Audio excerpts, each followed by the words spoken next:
pessoal, hoje apresentaremos para vocês um documentário sobre alguns tópicos que giram em torno da química. Primeiro nos apresentando, somos do curso de Licenciatura em Ciências Exatas pela USP de São Carlos. Como eu já disse, a gente vai falar no nosso documentário a respeito de alguns tópicos da química, que é a matéria que a gente vem cursando de Química Geral 2, pelo qual o nosso professor é o professor Dr. Frank Nelson e o nosso monitor é a Mauri Frank. Como vocês podem ver, a gente colocou para vocês os tópicos que a gente vai tratar nesse documentário aqui na lousa. Entre esses tópicos a gente vai tratar sobre os 4 modelos atômicos que foram inseridos no passado e a gente vai ver o porquê cada um deles não permaneceram e quais eram as suas limitações. Aqui, começando pelo modelo atômico de Dalton, passando para Thomson, Rutherford e Bohr. E por fim, a gente vai falar um pouquinho para vocês sobre as ligações químicas. Vamos falar das 3 ligações químicas e também a gente vai falar o porquê que alguns compostos eles têm e permanecem no estado que estão, estado sólido, líquido ou gasoso, pelo qual isso é interligado com as ligações químicas. Neste estudo, faremos uma abordagem resumida sobre uma das descobertas mais importantes da história da química, os modelos atômicos.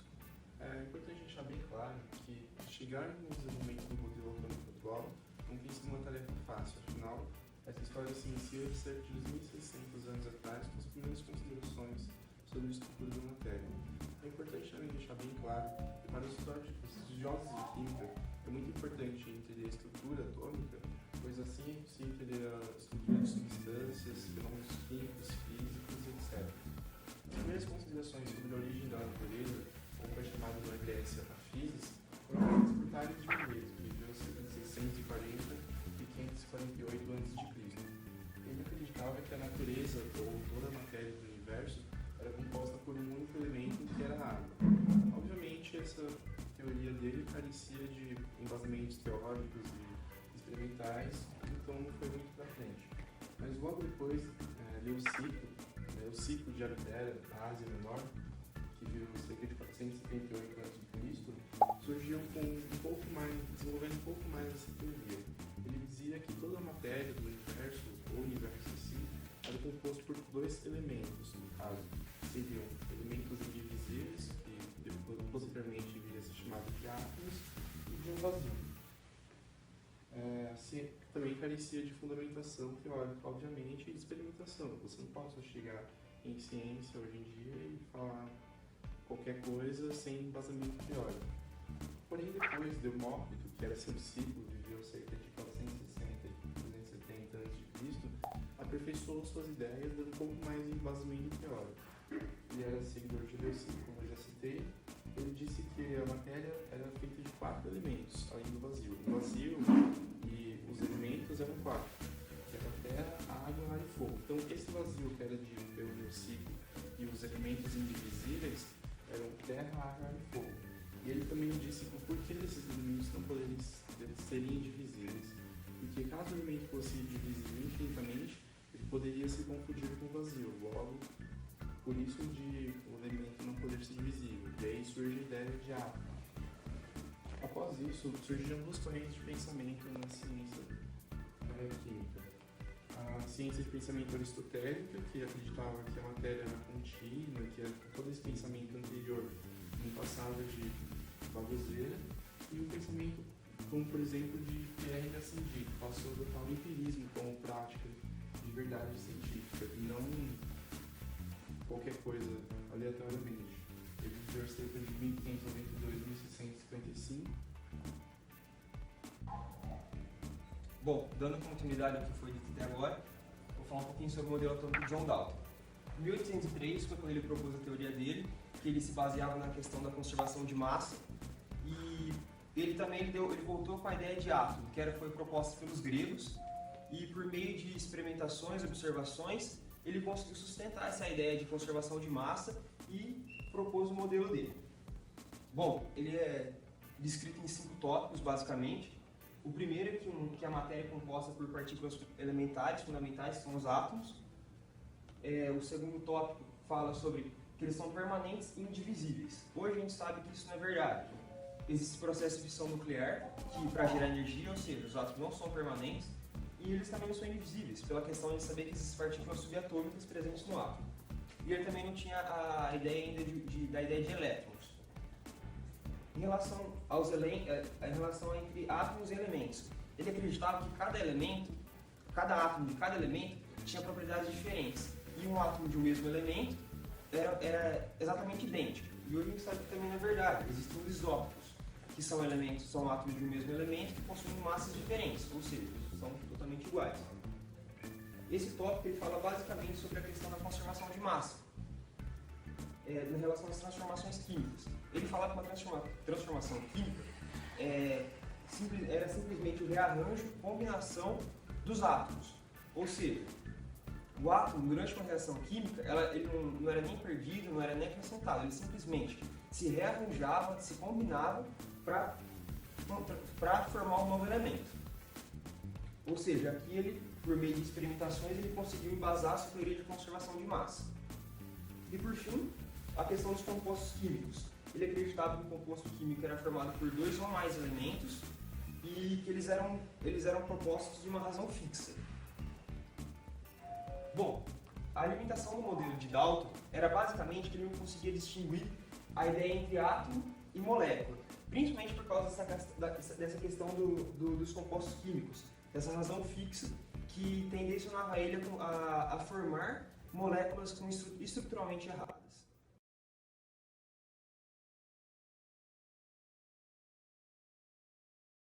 O cientista inglês Joseph John Thomson nasceu no dia 18 de dezembro de 1856. Ele foi uma das figuras mais importantes no desenvolvimento das teorias atômicas no final do século XIX e início do século XX. Durante sua vida, a concepção do átomo para Thomson sofreu várias mudanças. Naquela época, o átomo era visto como uma esfera maciça e indivisível, e durante o estudo das ligações químicas, Thomson utilizava a teoria dos vórtices de éter. Logo, esta teoria passou a receber críticas e passou a ser insuficiente para explicar todos os fenômenos observáveis.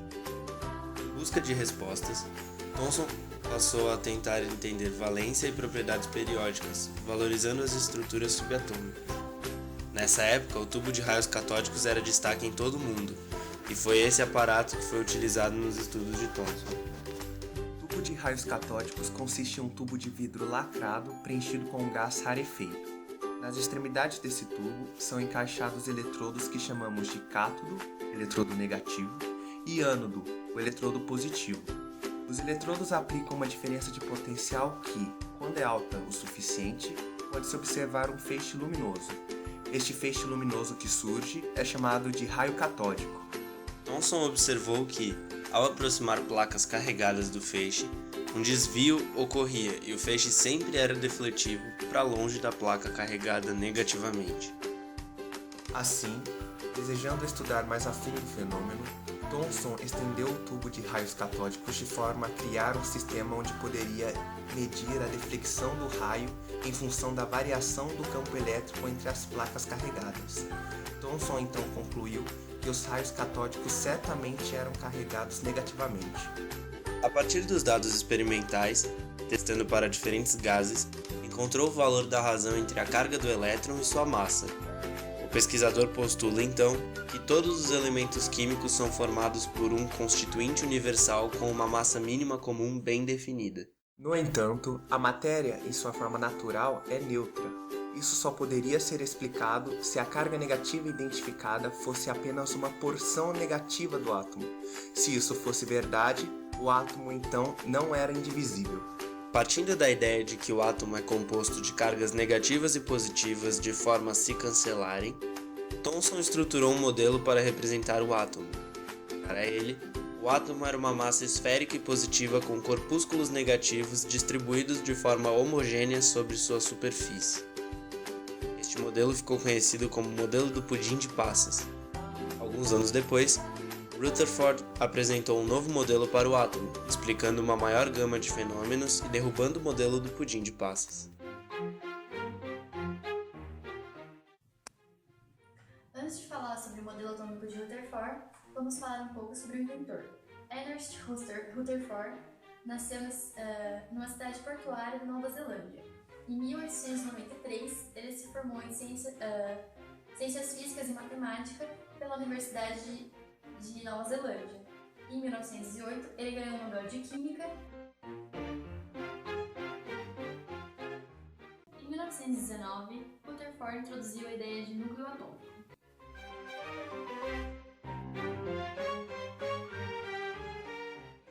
Agora vamos falar um pouco sobre o experimento de Rutherford. A partir desse experimento foi possível que Rutherford chegasse ao seu modelo atômico.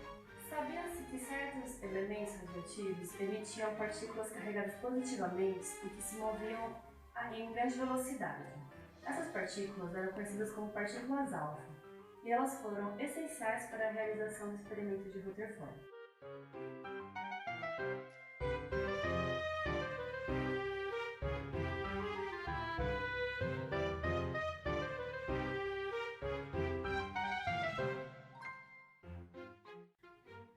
Do experimento, o pesquisador posicionou um feixe de raios na frente de uma lâmina muito fina de ouro. Ao redor dessa folha de ouro era posicionada uma tela que emitia luz quando a partícula se chocava contra ela. Ao realizar o experimento, Rutherford percebeu que algumas partículas atravessavam essa folha de ouro e se chocavam contra a tela logo atrás da folha.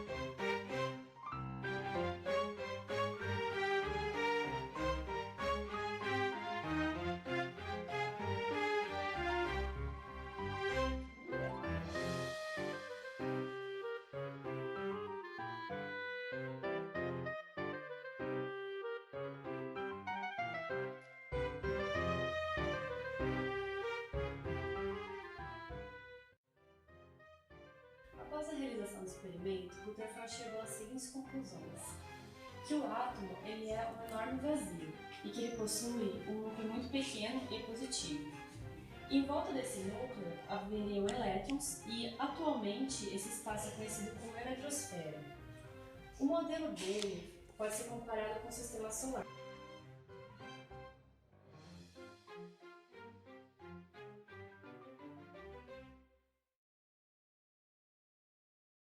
No princípio da conservação da energia, o elétron perderia energia cinética e potencial, o que faria com que ele caísse em direção ao núcleo, o que não ocorre. Essa falha foi corrigida posteriormente por um cientista conhecido como Bohr.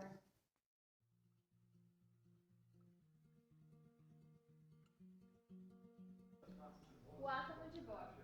Em 1913, Bohr, um físico dinamarquês especializado em física atômica, estabeleceu um modelo atômico conhecido como sistema planetário, no qual os elétrons giram em órbita ao redor do núcleo.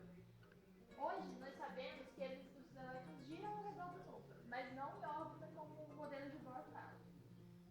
Ele estabeleceu esse modelo baseado no dilema do átomo estável.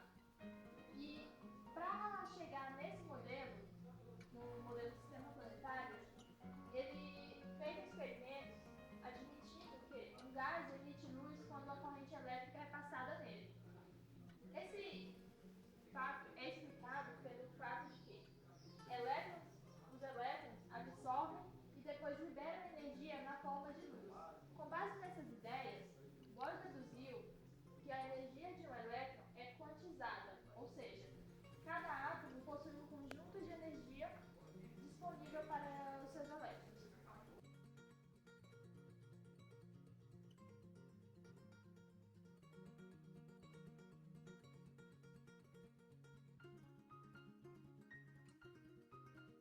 Bom, deu continuidade aos trabalhos de Rutherford.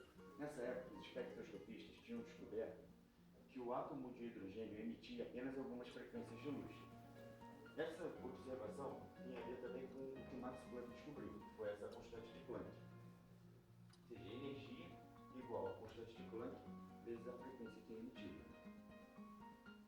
Bohr elaborou um modelo atômico semelhante ao de Rutherford, em que os elétrons ainda ficam em volta do núcleo do átomo, porém em níveis de energia. Ou seja, o elétron que está no nível de energia maior e é transferido e salta para um nível de energia menor, essa diferença de energia de um nível para o outro é emitida em forma de energia luminosa.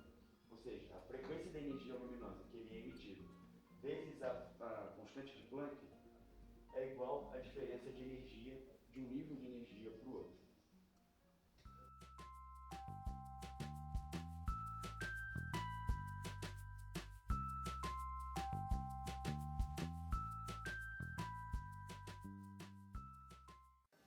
Primeiramente, nós vamos mostrar uma linha do tempo e mostrar como os modelos atômicos evoluíram.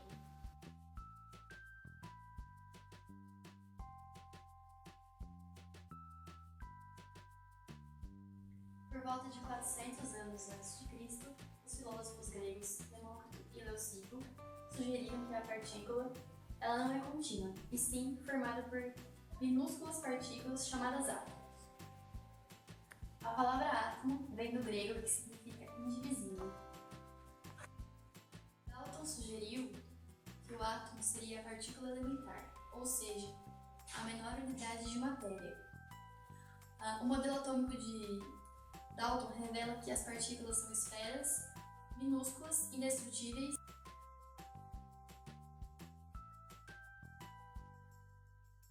Então, o propósito do átomo era uma esfera de carga positiva recheada com carga negativa, que ele chamou de elétron. Esse modelo atômico ficou conhecido como pudim de passas e quebrou a ideia de que o átomo era indivisível.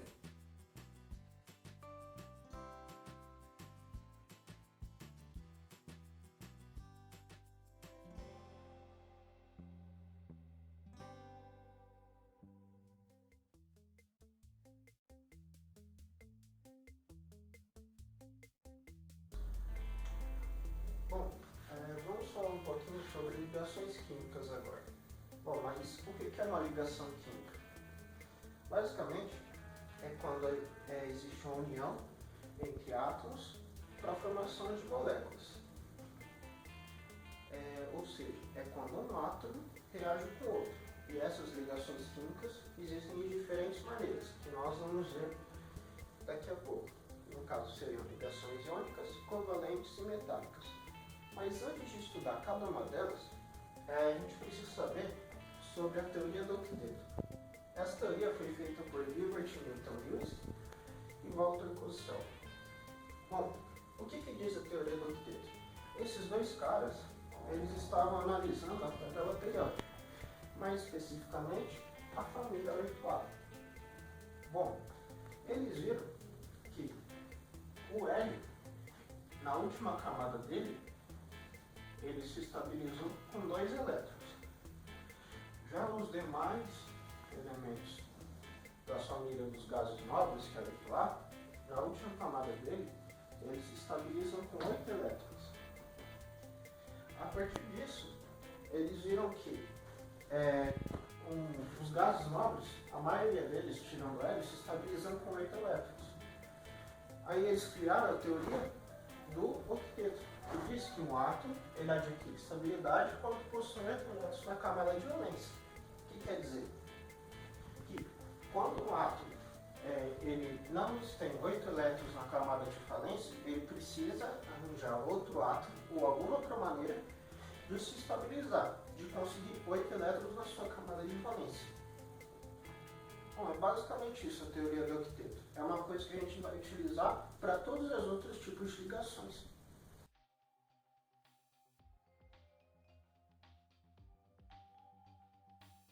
Bom, dos 3 tipos de ligações químicas que nós temos as ligações iônicas, covalentes e metálicas. Vamos começar explicando o que são as ligações iônicas. As ligações iônicas são ligações que envolvem íons. Mas o que são íons? Íons são átomos, qualquer tipo de átomo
segundo nível e continuará estável.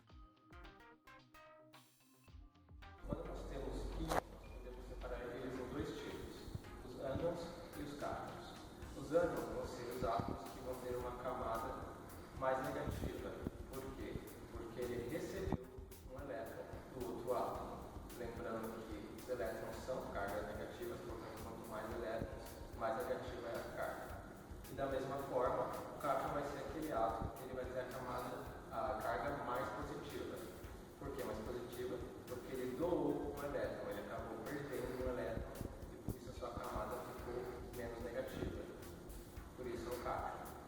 No último exemplo, que foi o exemplo do sódio com o cloro, que é o popular sal de cozinha, nós temos, no caso dessa molécula, que o sódio acaba sendo um cátion e o cloro acaba sendo um ânion.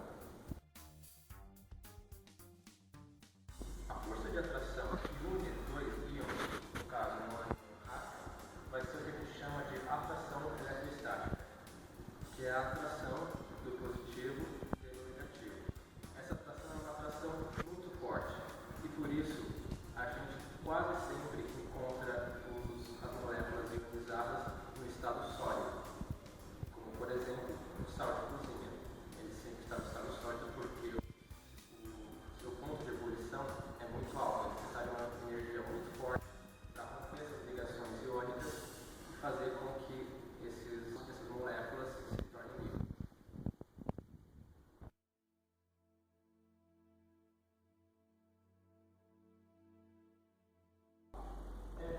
Agora que nós vemos ligações iônicas, nós vamos partir para um outro tipo de ligação, que são as ligações covalentes. Bom, ligações iônicas nós vimos que é uma ligação eletrostática feita entre cátions e ânions, certo? Dessa vez, a gente não vai analisar íons, vai analisar os átomos. Vai ser uma análise dos dois átomos e os elétrons nas suas camadas de valência. Por exemplo, vamos pegar o cloro. Ok?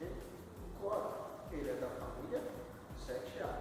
Se ele é da família 7A, ele possui 7 elétrons na sua camada de valência, certo? Beleza. Então, vamos colocar os 7 elétrons aqui. Vou representar por bolinhas os elétrons. 1, 2, 3, 4, 5, 6, 7. Ok? Agora, vamos juntar este cloro com outro cloro. De novo, o cloro também tem 7 elétrons na sua camada de valência. Na ligação covalente, é interessante, é importante lembrar que é um compartilhamento de elétrons que a gente faz. Ou seja, no caso do cloro, este cloro vai pegar emprestado um elétron do outro cloro e o outro cloro pega um elétron do cloro. Eles vão compartilhar o mesmo elétron para que assim eles completem a regra do octeto. Vamos ver? Então, 1, 2, 3, 4, 5, 6, 7, certo? Este cloro vai compartilhar um elétron com o outro cloro. Agora, veja. 1, 2, 3, 4, 5, 6, 7, 8. Porque ele está compartilhando o elétron com outro cloro. E este cloro também. Olha, 1, 2, 3, 4, 5, 6, 7, 8. Completamos a regra do octeto. Essa representação de Lewis, que é chamada, a gente pode apresentar assim também. Série tracinho série. E também a gente pode dizer que é o Cl2, o gás cloro. Agora, dentro de ligações covalentes, nós vamos ver a força dessas ligações que elas têm. Para quê? Para descobrir o estado dela. Se ela é líquida, se ela é sólida, se ela é gasosa, em temperatura ambiente. No caso, a gente vai ver as ligações intermoleculares. São 3 tipos. Ligação de hidrogênio ou pontes de hidrogênio, dipolo-dipolo ou dipolo permanente ou bidipolo e forças de London, que também pode ser chamada de forças de Van der Waals. Bom, vamos ver primeiro a ligação de hidrogênio. A ligação de hidrogênio ela é realizada com hidrogênio ligado a 3 átomos de flúor ou de oxigênio ou de nitrogênio. Estes 3 átomos são os 3 átomos mais eletronegativos. Essa é uma metodologia de eletronegatividade. Eu vou usar muito ela para explicar as ligações intermoleculares. Como vocês podem ver, o flúor, o oxigênio e o nitrogênio, eles são os 3 elementos mais negativos, eletronegativos. E as pontes de hidrogênio, ou ligações de hidrogênios, acontecem quando o hidrogênio está ligado a um desses 3. E note também que o hidrogênio é um elemento menos eletronegativo. Então, é um elemento menos eletronegativo com os 3 mais eletronegativos. Isso vai gerar uma atração muito forte, porque é um elemento muito menor puxado por um muito maior. É uma força muito grande. Por isso, a gente fala que a ligação de hidrogênio é o tipo de ligação mais forte entre os covalentes. Tanto que em temperatura ambiente, eles podem ser sólidos ou líquidos, do tamanho da força de ligação que tem entre eles. E geralmente acontece com moléculas polares. Mas o que são moléculas polares mesmo? É o seguinte. Bom, eu vou pegar a água, por exemplo, para explicar isso. Bom, a água, nós vamos fazer o seguinte. Temos um átomo de hidrogênio ligado ao de oxigênio, ou seja, uma ponte de hidrogênio. Só que o hidrogênio é menos eletronegativo que o oxigênio. Então, eu vou fazer um vetor de atração do oxigênio. Certo? Mesma coisa acontece aqui. O hidrogênio ele é atraído pelo oxigênio. Certo? Então, o vetor resultante desses 2 vetores é um vetor desse jeito. Não importa a direção do vetor para nós analisarmos isso. O que importa é que os vetores, eles não se anulam, igual na física. Se esses vetores de atração não se anulam, posso falar que isso é uma ligação polar. Beleza? Então, um dos exemplos é a água mesmo, ponto de hidrogênio, o outro é o HF, hidrogênio ligado ao flúor, e o outro é a amônia, que é o NH3. Agora vamos ver a ligação de polo de polo. É uma ligação menos intensa que a ligação de hidrogênio, mas ainda assim é um pouco forte. Tanto que, na temperatura ambiente, o estado dessas moléculas são líquidos. Então, vamos ver. Caracterizam por moléculas polares, ou seja, vamos pegar um exemplo aqui. No caso, o HCl. Mas isso não parece uma ligação iônica. Você tem que doar um elétron para um cloro. Um elétron de hidrogênio para um cloro para estabilizar os elétrons. Não. Por quê? Porque ligações iônicas são ligações feitas em metais e metais. Isso daqui são 2 metais e nós vamos fazer a ligação covalente entre eles. Bom, então esses 2 fazem uma ligação covalente. O hidrogênio ele se estabiliza com 2 elétrons na camada de valência e o cloro com 8, fazendo a gente obter ser efetivo. Isso vai gerar uma força K, porque o hidrogênio ele é menos eletronegativo, ele é o último, e o cloro é o forma mais eletronegativo. Então, sofre uma atração polar. Ou seja, continua sendo uma molécula polar.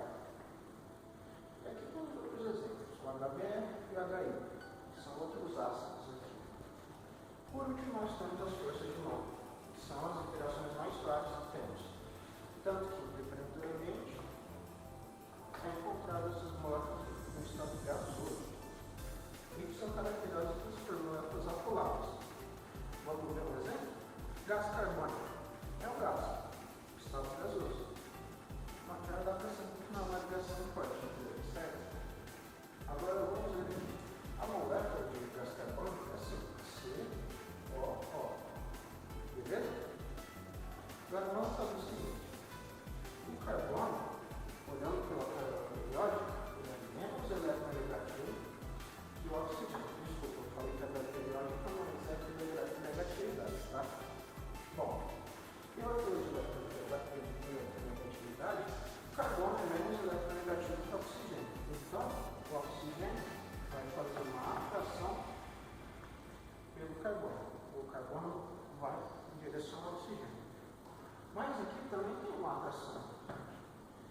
oxigênio.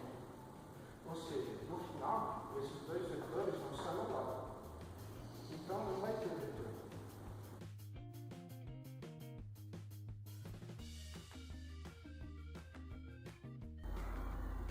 Agora, a última ligação que nós temos, as ligações metálicas. As ligações metálicas, a gente pode dizer que elas são as mais simples, mas ao mesmo tempo a mais curiosa. Porque na ligação metálica nós temos uma coisa que nós chamamos de mar de elétrons. Como é que funciona?